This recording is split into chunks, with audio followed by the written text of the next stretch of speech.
Hello guys, welcome to the WTS channel. आज हम आपको मूवी एक्सप्लेन करेंगे एक्सॉर्सिस्ट बिलीवर।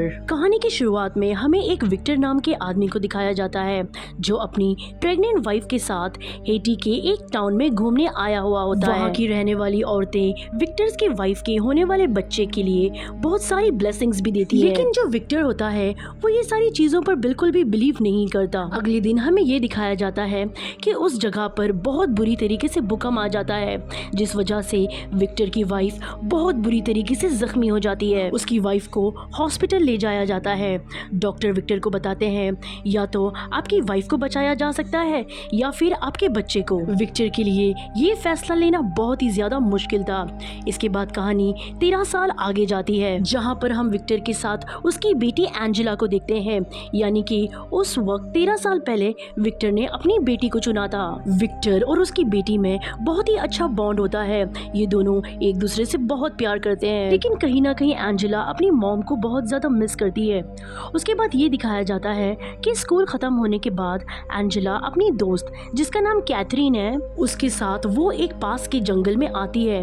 वो दोनों एक रिचुअल करना शुरू कर देते हैं, क्योंकि एंजेला का ये मानना था कि इस तरह से वो अपनी मॉम की सोल से कांटेक्ट कर पाएगी। यहाँ पर एंजेला के पास उसकी मॉम की इयररिंग्स होती है जिसे वो एज अ पेंडेंट यूज कर रही थी। वहाँ पर हमें विक्टर को दिखाया जाता है जो अपनी बेटी एंजेला के लिए बहुत ही ज्यादा परेशान हो रहा था, क्योंकि एंजेला अभी तक स्कूल से घर पर नहीं लौटी थी। इसके बाद विक्टर कैथरीन के पेरेंट्स को कॉल करता है, जहाँ उसे पता चलता है कि कैथरीन भी अभी तक घर पर नहीं लौटी है। इसके बाद विक्टर और कैथरीन के पेरेंट्स टोनी और मिरिंडा दोनों लड़कियों को ढूंढने के लिए निकल जाते हैं, लेकिन इन्हें दोनों लड़कियों का पता नहीं चलता। इन्हें समझ में नहीं आ रहा था कि दोनों लड़कियां कहाँ गायब हो गई। फिर तभी विक्टर जंगल में ढूंढ रहा था, तब उसे अपनी बेटी एंजेला का एक जूता मिलता है। पुलिस भी उनको ढूंढने का काम कर रही थी, लेकिन उनके हाथ भी कुछ नहीं लग रहा था। ऐसे ही 3 दिन गुजर जाते हैं। फिर ये न्यूज़ आती है कि एंजेला और कैथरीन को जंगल के अंदर एक घर में देखा गया है। उसके बाद एंजेला और कैथरीन को हॉस्पिटलाइज किया जाता है। कैथरीन और एंजेला का ये मानना था कि वो लोग सिर्फ कुछ घंटों के लिए गायब हुए थे, लेकिन असल में वो 3 दिन के लिए गायब हुई थी। उसके बाद उन दोनों का फुल बॉडी चेकअप कराया जाता है। डॉक्टर ये जानने की कोशिश कर रहे थे क्या उनके साथ कोई फिजिकल असॉल्ट तो नहीं हुआ, लेकिन दोनों की टेस्ट रिपोर्ट्स नॉर्मल आते हैं। यहाँ पर हम ये भी देखते हैं कि एंजेला और कैथरीन दोनों का बिहेवियर चेंज हो गया था। घर आने के बाद एंजेला अपने डैड विक्टर को बताती है कि वो अपनी मॉम की सोल से कॉन्टैक्ट करना चाहती थी, इसीलिए वो जंगल में गई और उसने रिचुअल किया। जैसे कि हम जानते हैं कि वो रिचुअल पूरा तो नहीं हुआ, इसीलिए एंजेला और कैथरीन अपने साथ जंगल से एक डीमन को लेकर आ गई थी। इसके बाद हम विक्टर के पीछे एक डीमन को एंजेला के रूप में देखते हैं। यहाँ पर हैरान करने वाली बात ये थी कि दोनों लड़कियों को एक ही डीमन ने अपने वश में किया था, क्योंकि ये दोनों एक दूसरे से पूरी तरीके से कनेक्टेड हो चुकी थी। अगली सुबह विक्टर ये देखता है कि एंजेला ने बिस्तर गीला कर दिया था, जो कि बहुत ही ज्यादा अजीब था। और तभी ही एंजेला बहुत ही अजीब तरीके से बिहेव करने लगती है, जैसे कि कमरे की लाइट को बार बार ऑन ऑफ करना, अचानक से सीरियस हो जाना और अचानक से हंसने लगना। विक्टर एंजेला को कंट्रोल करने की बहुत कोशिश करता है, तभी ही एंजेला विक्टर पे बहुत ही बुरी तरीके से हमला कर देती है। और उसके अगले ही पल हम ये देखते हैं कि एंजेला को बहुत बुरी तरीके से दौरे आने शुरू हो जाते हैं, और साथ ही एंजेला के सारे पैर के नाखून निकले हुए थे। इसके बाद एंजेला को फिर से हॉस्पिटलाइज किया जाता है। दूसरी तरफ हम ये देखते हैं कि कैथरीन का भी हाल बिल्कुल एंजेला जैसा था।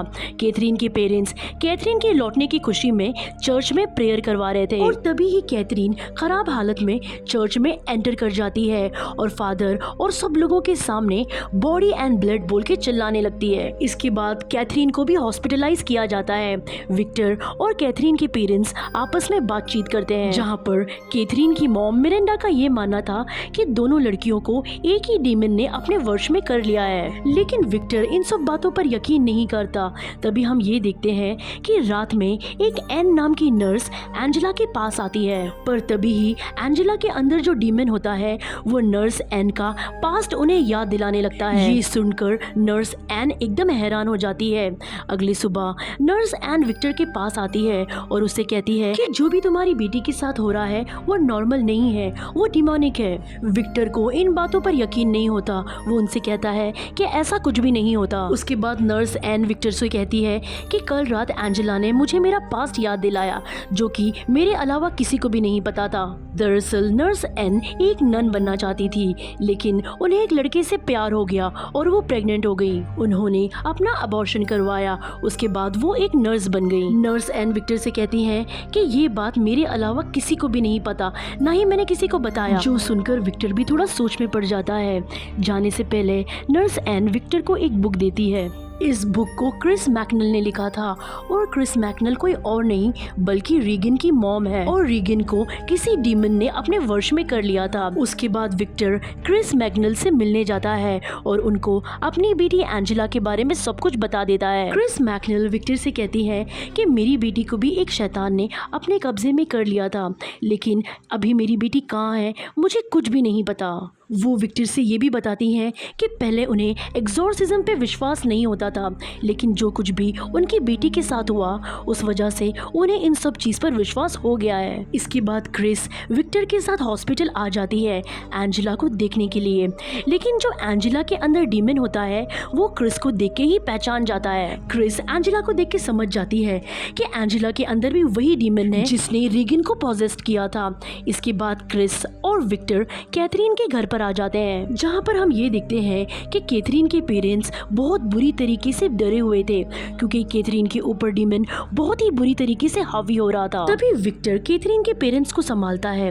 तभी क्रिस कैथरीन के कमरे में आ जाती है। कैथरीन के अंदर जो डीमन होता है वो क्रिस को देख के रीगन के बारे में बुरा भला कहता है। वो कहती है कि तुम्हारी बेटी मर चुकी है, वो नर्क में है। ये कहकर वो जोर जोर से हंसने लगती है। इसके बाद क्रिस पवित्र मंत्र पढ़ना स्टार्ट कर देती है, लेकिन तभी कैथरीन एक होली क्रॉस को उठाकर क्रिस की आंखों में घुसाकर उसे अंधा कर देती है। सही मौके पर विक्टर वहां पहुंचकर क्रिस की जान बचाता है और उन्हें हॉस्पिटल लेकर जाता है। विक्टर क्रिस से यहाँ पर बहुत माफी मांगता है। तभी वहाँ पर हम एक फादर को देखते हैं जिनका नाम फादर मेडॉक्स होता है।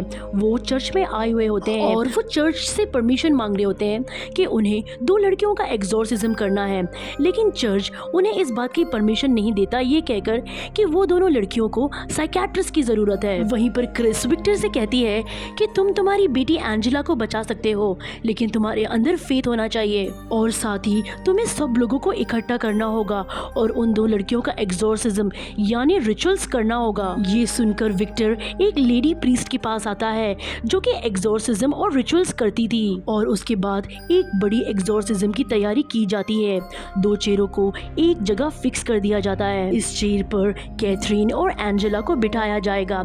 अब जैसे कि फादर मेडॉक्स को चर्च ने एग्जॉर्सिज्म करने की परमिशन नहीं दी थी, इसीलिए फादर मेडॉक्स उस लेडी प्रीस्ट को एक बाइबल और एक क्रॉस देते हैं और कहते हैं कि तुम एग्जॉर्सिज्म कर सकती हो। और साथ ही फादर मेडॉक्स उन्हें ये भी कहता है कि वो शैतान तुम्हें तुम्हारा पास याद दिलाकर तुम्हें कमजोर करने की कोशिश करेगा, लेकिन तुम्हें खुद पर बिलीव रखना होगा और हिम्मत करनी होगी। इसके बाद एंजेला और कैथरीन को चेयर से बांध दिया जाता है, साथ ही उन्हें एक तावीज दी जाती है। उसके बाद जो लेडी प्रीस्ट होती है वो एग्जॉर्सिज्म शुरू कर देती है। एग्जॉर्सिज्म जैसे ही शुरू होता है ये दोनों लड़कियां जोर जोर से हंसना शुरू कर देती हैं। वो दोनों लड़की नर्स एन को उनका पास्ट याद दिलाकर अब्यूज करने लगती हैं कि वो पहले एक नन बनना चाहती थी, लेकिन कैसे वो प्रेग्नेंट हो गई। तभी वहाँ पर वो लेडी प्रीस्ट उन दोनों लड़कियों के ऊपर होली वाटर डाल देती है, जिससे दोनों लड़की को बहुत ही तकलीफ होने लगती है। फिर हम फादर मेडॉक्स को देखते हैं जो कि उस घर के बाहर ही होते हैं। वो अपनी गाड़ी में बैठकर दोनों लड़कियों के लिए प्रेयर कर रहे होते हैं, लेकिन उनसे रहा नहीं जाता, इसीलिए वो एक्सोर्सिज्म करने के लिए घर के अंदर आ जाते हैं। वो दोनों लड़कियों पर काबू पाने की कोशिश करते हैं, लेकिन तभी उनसे एक गलती हो जाती है, वो कैथरीन को छू लेते हैं। फिर तभी वो डीमन फादर मेडॉक्स की गर्दन मड़ोड़कर उन्हें मार देता है। ये देखकर सभी लोग बहुत डर जाते हैं। तभी डीमन विक्टर को उसका पास याद दिलाता है। डीमन कहता है कि विक्टर तुम तो अपनी अपनी वाइफ को बचाना चाहते थे, ना ही एंजेला को। लेकिन विक्टर की वाइफ बहुत ज्यादा जख्मी हो चुकी थी, इसलिए डॉक्टर ने एंजेला को बचाया था। तभी डीमन उन्हें एक चॉइस देता है कि दोनों में से एक लड़की को चुनना पड़ेगा, वरना दोनों की दोनों मारी जाएगी। लेकिन ये लोग दोनों लड़कियों में से एक को भी नहीं चुनते, क्योंकि शायद ये डीमन की कोई चाल हो सकती थी। लेकिन जैसे कि हम देख रहे थे कि डीमन उन दोनों लड़कियों को तकलीफ दे रहा था, तो यहाँ पर जो कैथरीन के डैड होते हैं वो कहते हैं कि मैं अपनी बेटी कैथरीन को चुनता हूँ कि तुम उसे बचाओ। और उसके अगले पर हम देखते हैं कि एंजेला हवा में उड़ने लगती है, उसके मुंह से एक काला लिक्विड निकलने लगता है और वो नीचे गिर जाती है। उसके दिल की धड़कन रुक जाती है। विक्टर यहाँ पर अपनी बेटी को देखकर और उसे खोकर बहुत ही सैड हो जाता है। लेकिन तभी यहाँ पर मूवी का सबसे बड़ा ट्विस्ट आता है। असल में ये एक डीमन की चाल थी, क्योंकि जिसे चूज किया गया था, यानी कि कैथरीन को, कैथरीन सबके सामने बुरी तरीके से मारी जाती है और डीमन कैथरीन की सोल को अपने साथ लेकर चला जाता है। इसके बाद एंजेला को होश आ जाता है। इस तरह से एंजेला की जान बच जाती है, लेकिन कैथरीन नहीं रही। इस बात का विक्टर को भी बहुत दुख होता है। थोड़ी देर के बाद वहाँ पर पुलिस आ जाती है और सबको इन्वेस्टिगेशन के लिए ले जाती है। उसके बाद हमें कुछ वक्त बाद का सीन दिखाया जाता है, जहाँ हम एंजेला को देखते हैं जो कि एकदम से नॉर्मल हो चुकी है। और उसके बाद हम हॉस्पिटल में क्रिस को देखते हैं जो कि अपनी आंखें खो चुकी है। क्रिस से हॉस्पिटल में कोई मिलने आता है और ये कोई और नहीं, उसकी बेटी रीगन होती है। और इसी के साथ ये मूवी, जिसका नाम एग्जॉर्सिस्ट बिलीवर है, ये मूवी यहाँ पर खत्म हो जाती है। उम्मीद करते हैं कि आपको ये मूवी की कहानी पसंद आई होगी। आज की वीडियो में बस इतना ही। नेक्स्ट टाइम हम फिर मिलेंगे एक नई इंटरेस्टिंग कहानी के साथ। अगर आपको हमारी वीडियो की एक्सप्लेनेशन अच्छी लगी हो तो हमारी वीडियो को ज़रूर लाइक कीजिएगा, और अगर आप हमारे चैनल पर नए हैं तो हमारे चैनल को सब्सक्राइब कीजिएगा। Thanks for watching.